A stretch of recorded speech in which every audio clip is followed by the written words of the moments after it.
वाघाच्या हल्ल्यात 3 महिला ठार, सिंदेवाही तालुक्यात दहशत।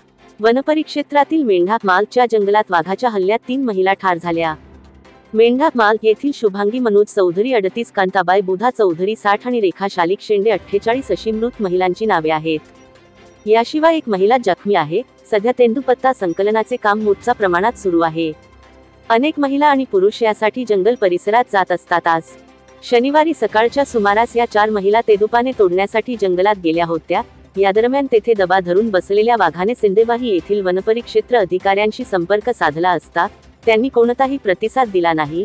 एकाच दिवशी वाघाच्या हल्ल्यात 3 महिलांचा मृत्यू आणि एक महिला गंभीर जखमी झाल्यामुळे वनविभागाच्या कार्यक्षमतेवर प्रश्नचिन्ह उपस्थित केले जात आहे। तेंदूपाने संकलनाच्या काळात नागरिकांच्या सुरक्षिततेसाठी वनविभागाने अधिक उपाययोजना करण्याची मागणी जोर धरू लागली आहे।